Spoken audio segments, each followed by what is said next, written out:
우리를 죄에서 구원하시기 위하여 그 아들 독생성자를 이 땅에 보내신 아버지 하나님, 오늘도 그 하나님의 은혜가 우리를 새벽을 깨워 기도하는 자로 이렇게 세워 불러주시니 감사합니다. 하나님의 말씀을 통하여서 하나님의 사랑이 얼마나 크게 우리에게 임하고 있는지를 깨달아 아는 시간이 되기를 바라고, 하나님의 말씀은 우리에게 주어질 때마다 그 말씀이 우리의 삶 가운데 그대로 이루어지고 있음을 경험하는 복된 시간 될 수 있도록 은혜 허락하여 주옵소서. 요시야처럼 말씀을 통하여서 하나님께서 그들을 얼마나 사랑하셨는지, 그리고 말씀을 지키는 것이 얼마나 중요한지를 깨달아 아는 복된 시간 되도록 도와주시고, 우리도 하나님의 말씀을 지켜 행하는 자가 될 수 있도록 은혜 허락하여 주옵소서. 예수 그리스도의 이름으로 기도하옵나이다. 아멘. 하나님 말씀 열왕기하 22장입니다.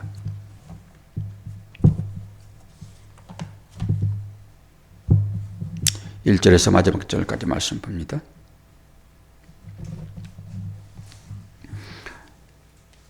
요시야가 왕위에 오를 때에 나이가 8세라. 예루살렘에서 31년간 다스리니라. 그의 어머니의 이름은 여다디요 보스갓 아디야의 딸이더라. 요시야가 여호 보시기에 정직히 행하여 그의 조상 다윗의 모든 길로 행하고 좌우로 치우치지 아니하였더라. 요시야 왕 18째 해에 왕이 무슬람 손자 아살리아의 아들 서기관 사반을 여호와의 성전에 보내며 이르되, 너는 대제사장 hil기야에게 올라가서 백성이 여호와의 성전에 드린 은 곧 문지킨 자가 수납한 은을 계산하여 여호와의 성전을 맡은 감독자의 손에 넘겨 그들이 여호와의 성전에 있는 작업자에게 주어 성전에 부서진 것을 수리하게 하되, 곧 목수와 건축자와 미장이에게 주게 하고, 또 제목과 다듬은 돌을 사서 그 성전을 수리하게 하라. 그러나 그들의 손에 맡긴 은을 회개하지 말지니 이는 그들이 진실하게 행함이니라. 대제사장 hil기야가 서기관 사반에게 이르되, 내가 여호와의 성전에서 율법책을 발견하였노라 하고, hil기야가 그 책을 사반에게 주니 사반이 읽으니라. 서기관 사반이 왕에게 돌아가서 보고하여 이르되, 왕의 신복들이 성전에서 찾아낸 돈을 쏟아 여호와의 성전을 맡은 감독자의 손에 맡겼나이다 하고, 또 서기관 사반이 왕에게 말하여 이르되, 제사장 hil기야가 내게 책을 주도이다 하고, 사단이 왕의 앞에서 읽음에 왕이 율법책의 말을 듣자 곧 그의 옷을 찢으니라. 왕이 제사장 hil기야와 사반의 아들 아하감과 미가야의 아들 악볼과 서기관 사반과 왕의 시종 아사야에게 명령하여 이르되, 너희는 가서 나와 백성과 온 유다를 위하여 이 발견한 책의 말씀에 대하여 여호와께 물으라. 우리 조상들이 이 책의 말씀을 듣지 아니하며 이 책에 우리를 위하여 기록된 모든 것을 행하지 아니하였으므로 여호와께서 우리에게 내리신 진노가 크도다. 이에 제사장 hil기야와 또 아히감과 악볼과 사반과 아사야가 여선지 훌다에게로 나가니, 그는 할하스의 손자 디그와의 아들로서 예복을 주관하는 살루무 아내라. 예루살렘 둘째 구역에 거주하였더라. 그들이 그와 더불어 말하며 훌다가 그들에게 이르되, 이스라엘 하나님 여호와의 말씀이 너희는 너희를 내게 보낸 사람에게 말하기를, 여호와의 말씀이 내가 이곳과 그 주민에게 재앙을 내리되 곧 유다 왕이 읽은 책의 모든 말씀대로 하리니 이는 이 백성이 나를 버리고 다른 신에게 분향하며 그들의 손의 모든 행위로 나를 경노하게 하였음이라. 그러므로 내가 이곳을 향하여 내릴 진노가 꺼지지 아니하리라 하라 하셨느니라. 너희를 보내 여호와께 묻게 한 유다 왕에게는 너희가 이렇게 말하라. 이스라엘의 하나님 여호와가 이같이 말씀하셨느니라. 내가 들은 말들에 대하여는 내가 이곳과 그 주민에게 대하여 빈터가 되고 저주가 되리라 한 말을 내가 듣고 마음이 부드러워져서 여호와 앞 곧 내 앞에서 겸비하여 옷을 찢고 통곡하였으므로 나도 내 말을 들었노라. 여호와가 말하였느니라. 그러므로 보라, 내가 너로 너희의 조상들에게 돌아가서 평안히 묘실로 들어가게 하리니 내가 이곳에 내리는 모든 재앙을 내 눈이 보지 못하리라 하셨느니라 하니 사자들이 왕에게 보고하니라. 아멘. 오늘 성전을 수리하다가 율법책을 발견하는 그런 장면이 나옵니다. 선한 왕이다 그러면은 산당을 부수는 행위, 그리고 우상을 부수는 행위, 또다시 성전을 수리하는 행위, 성전을 복원하는 행위, 이런 것이 하나님 앞에서 선하다, 토부, 좋다, 창조의 언어잖아요. 창조의 언어. 그런 말을 듣습니다. 요시야가 딱 그런 사람이에요.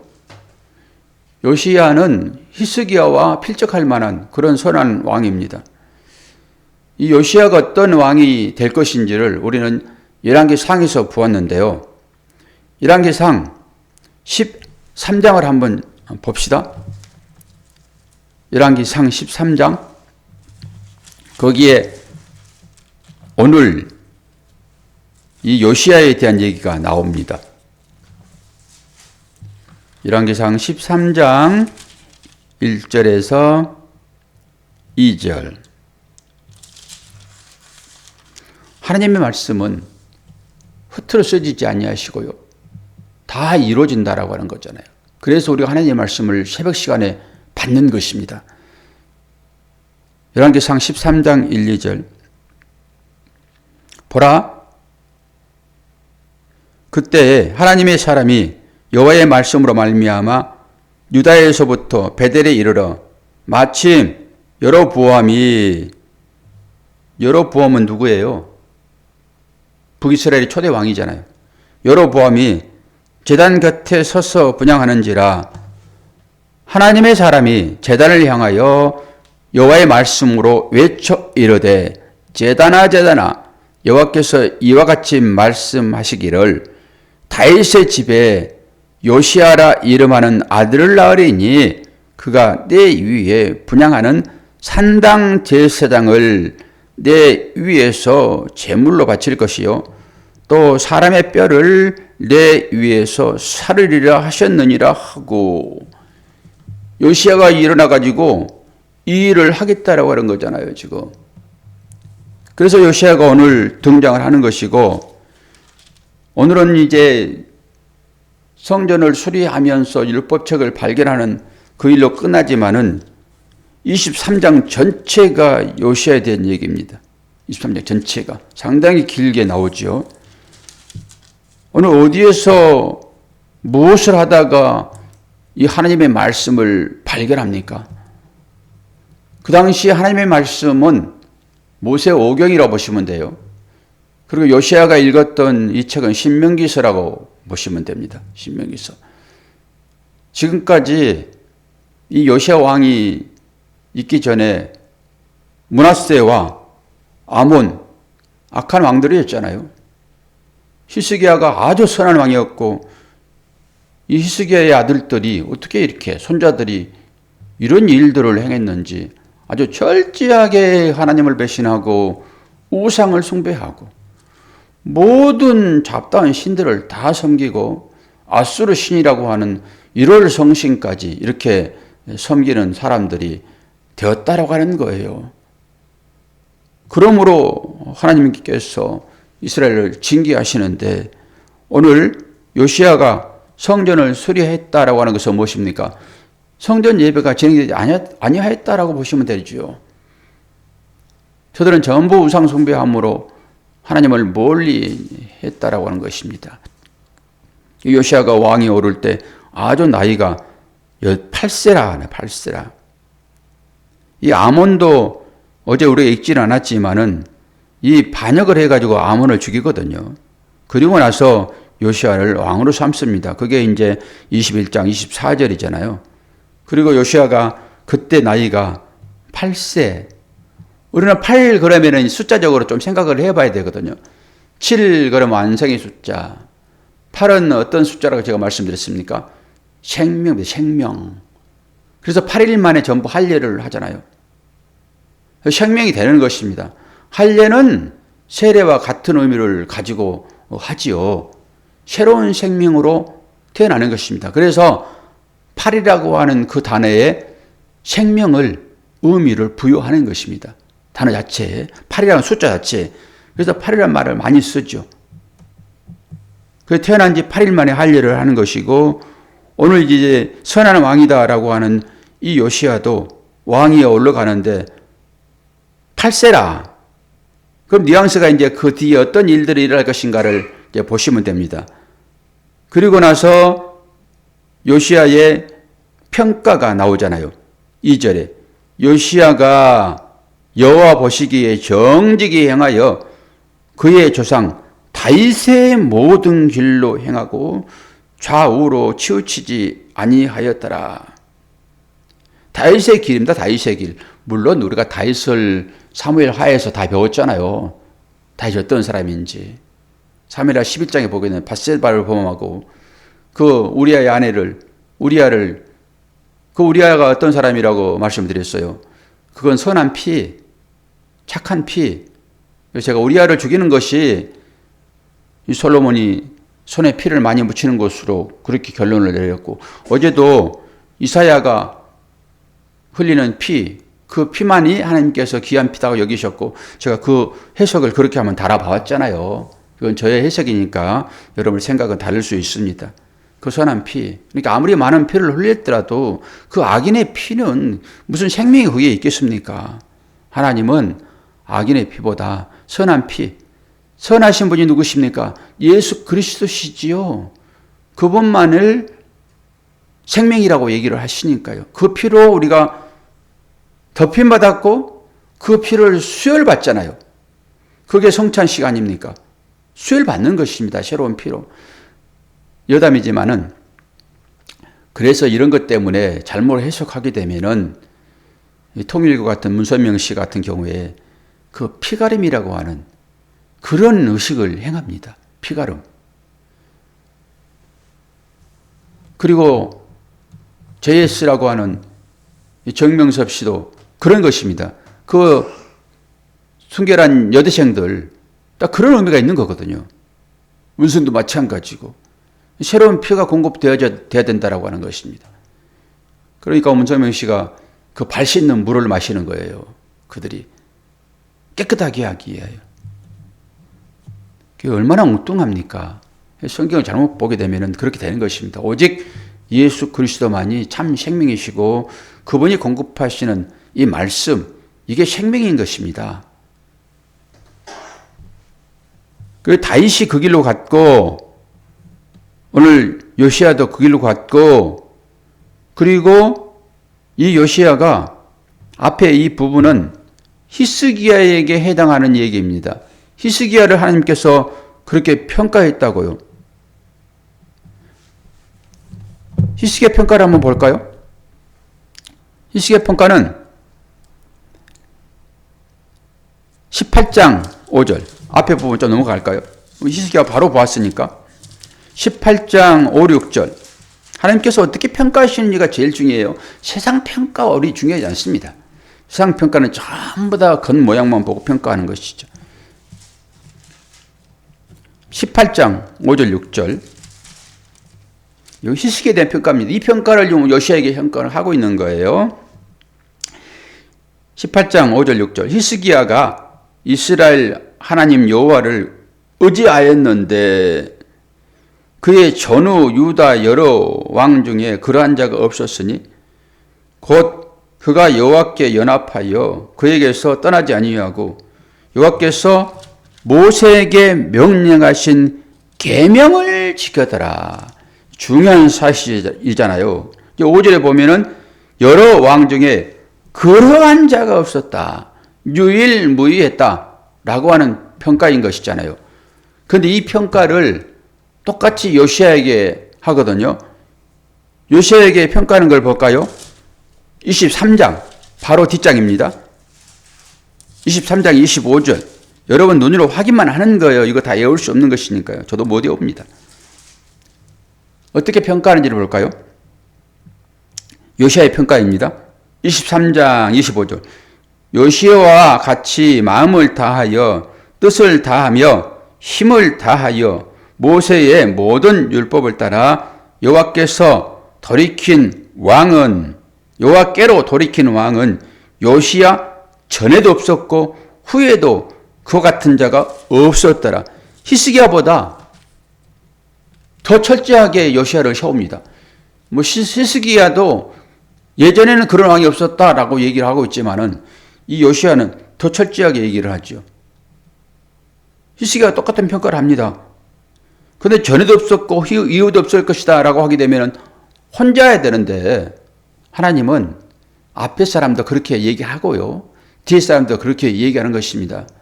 있고 없고 이런 것을 얘기하는 것이 아니라 너희가 내가 평가하는 평가에 합당하다. 이제 그런 의미로 히스기야에게도 이전에도 없었고 이후도 없을 것이다 라고 평가를 했고 요시야에게도 똑같이 그 평가를 했다라고 하는 것은 선한 왕 중에 최고의 왕이었다. 근데 우리가 이제 이 요시야의 그 마지막 삶을 보게 되면은 이제 희한하게 죽어버리고 말거든요. 그것도 살펴볼 터인데 애굽의 왕이 올라왔는데 애굽의 왕이 아수르를 침공하려고 올라왔는데 그 앞에 이 요시야가 가로막고 애굽의 왕 느고가 내가 하나님의 사신이 되어 말한다. 내 입에서 나오는 말은 하나님의 말씀이다. 막 그러거든요. 그런데 그 앞에서 요시야가 물러서지 아니하고 활 맞아서 죽습니다. 아까 똑같이. 그래서 그 부분을 해석이 안 됩니다.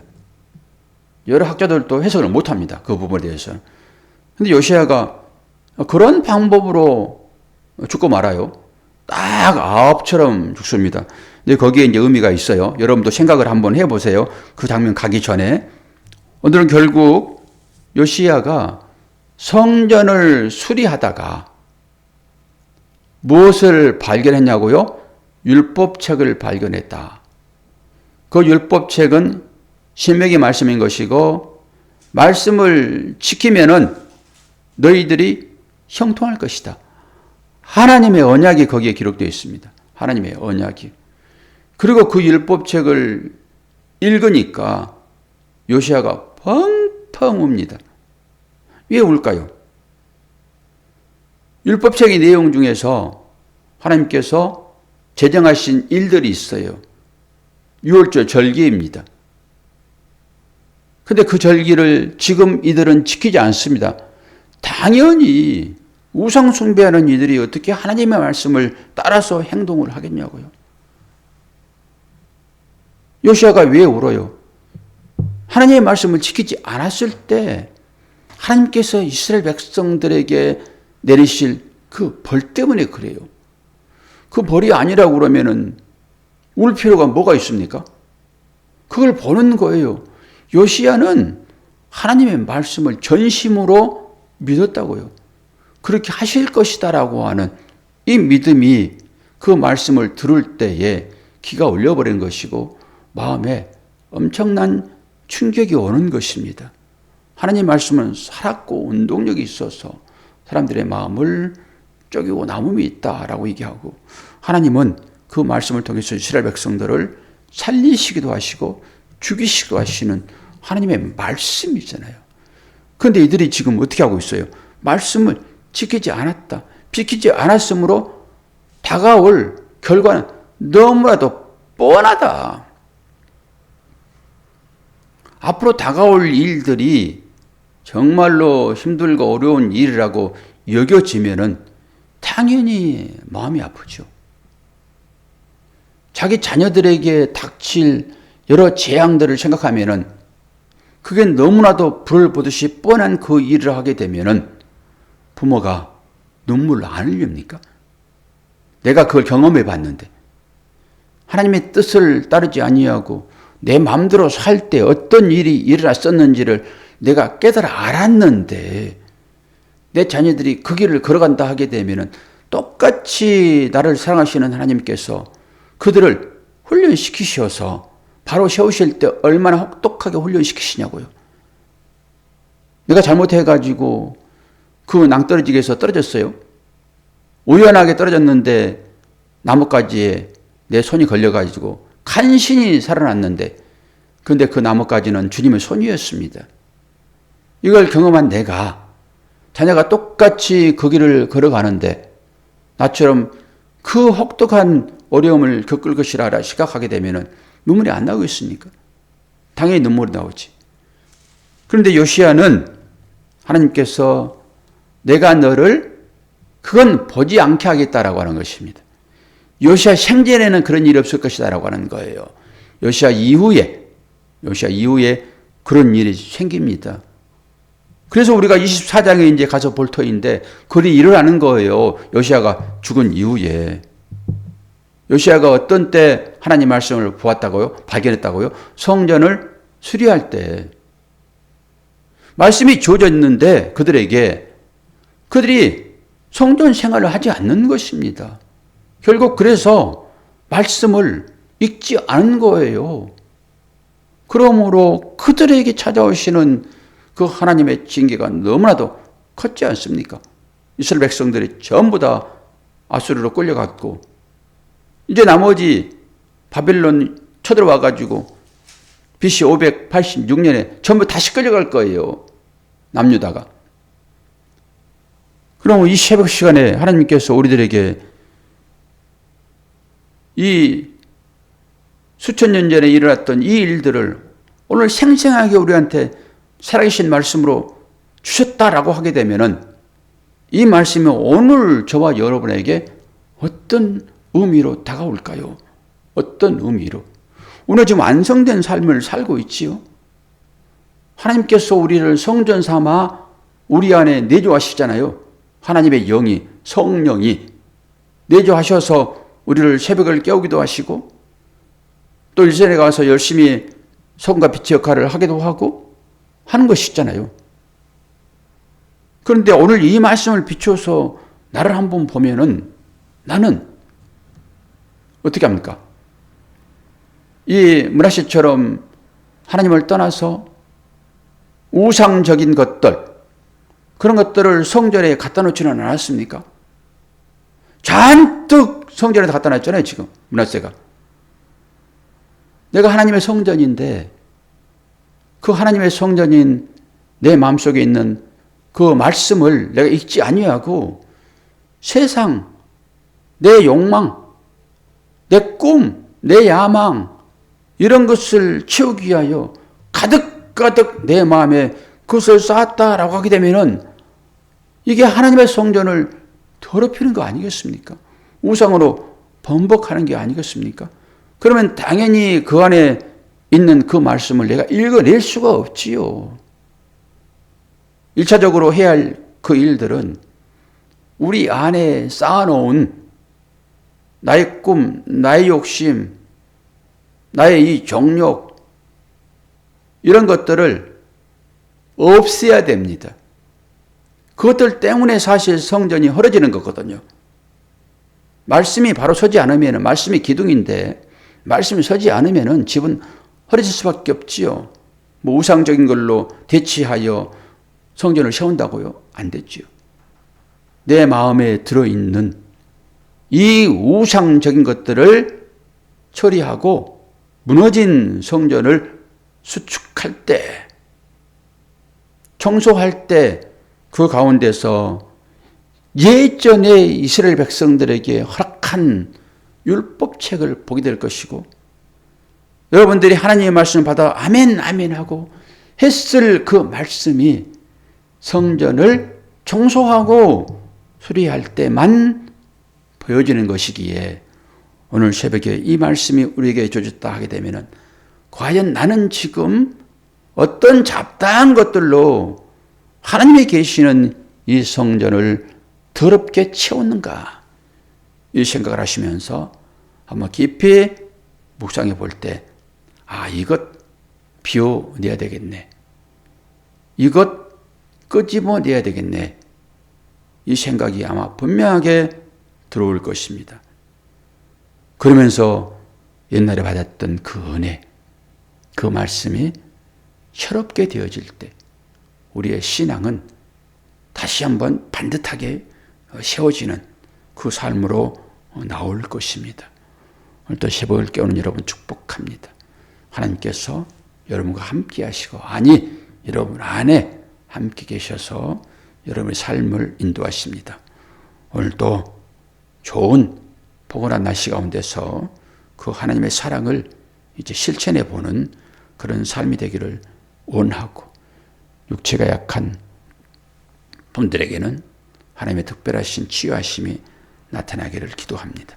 기도하겠습니다. 하나님 아버지, 우리 마음 가운데 하나님 외에 다른 것으로 가득가득 쳤었다 하면은 이 시간 조용히 생각해 보고 그것 한 개라도 비워내는 것으로 성전을 수리하는 우리의 이 새벽이 되기를 원합니다. 그래서 받은 바 은혜에 너무 감사하여 하나님 앞에 기도할 수 있기를 원하고, 나뿐만 아니라 하나님께서 사랑하시는 우리의 조국 대한민국, 여러 혼란 가운데 있습니다.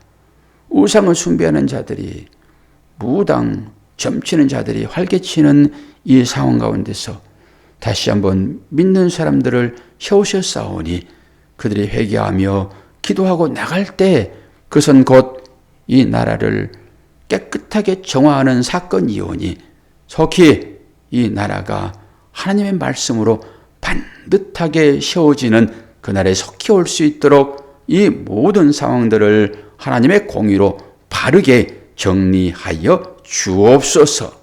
감사드리며 예수 그리스도의 이름으로 기도하옵나이다. 아멘.